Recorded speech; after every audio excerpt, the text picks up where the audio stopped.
Bonjour à toutes et à tous. Aujourd'hui, on va décortiquer un sujet qui est vraiment partout dans le monde professionnel. Le fameux jargon du marketing en anglais. Oui, bonjour. Et c'est un vrai sujet. Parce que maîtriser ces mots, c'est pas juste pour faire bien. Ça change tout dans la communication. Et c'est justement tout l'enjeu des formations en anglais métier, comme celle de Cabinet Action par exemple. L'idée, c'est de rendre les gens vraiment à l'aise avec ce vocabulaire. Alors, commençons par la base. Le point de départ de toute stratégie. Je pense à La target audience. exactement, l'audience cible.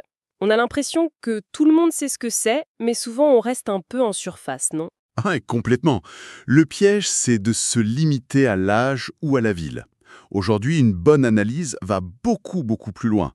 On ne dit plus juste « we need to define our target audience ». On cherche à comprendre ce qui les motive vraiment, leurs problèmes. On parle de persona, c'est ça? C'est ça. Au lieu de cibler les femmes de 25-40 ans, on va viser la jeune proactive qui cherche des solutions pour gagner du temps. La nuance change absolument tout. C'est beaucoup plus parlant. Et une fois qu'on a cette personne en tête, comment on lui parle? C'est là que le branding entre en jeu, j'imagine. Précisément. Et là encore, la traduction création de marque est un peu réductrice. Le branding, ce n'est pas qu'un logo. C'est toute l'histoire qu'on raconte. Voilà. C'est la promesse, l'émotion. La phrase Branding helps differentiate your product from competitors est vraie, mais c'est surtout un outil pour créer de l'attachement. C'est ce qui fait la différence. D'accord. Donc on a une cible précise, une marque qui lui parle, et après, comment on les fait passer à l'action? Le fameux CTA.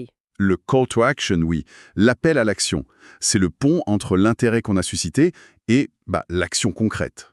Et j'imagine que tous les CTA ne se valent pas. Pas du tout. Un simple cliquer ici, ça ne marche plus vraiment.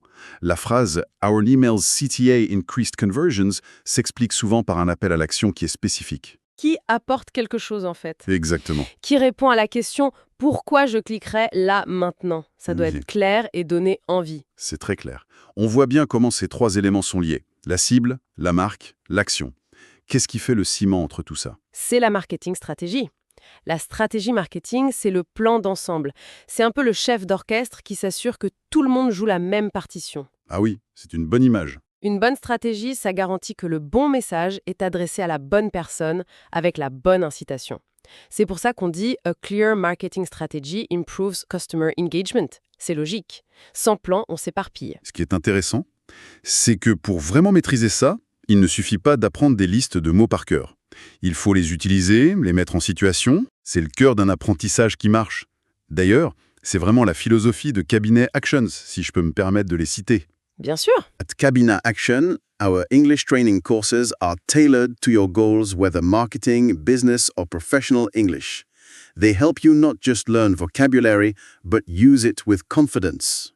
Ce qui veut dire en gros que les formations sont sur mesure et qu'elles se concentrent sur l'application pratique pour que ça devienne un réflexe. Tout à fait. Donc, on parle de coach natif, de mise en situation réelle, d'un vocabulaire qui est vraiment celui du métier, et avec des certifications reconnues comme le TOEIC à la fin. Et le fait que ce soit finançable par le CPF, ça aide aussi.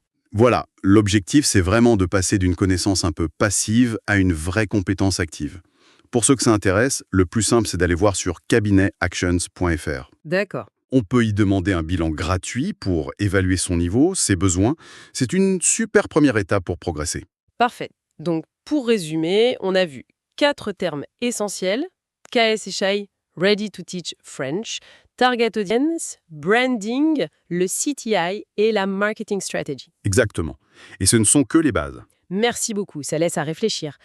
Au-delà de ces termes, quelle est la première conversation professionnelle en anglais qu'on aimerait vraiment maîtriser avec une confiance totale? Voilà une bonne question à se poser.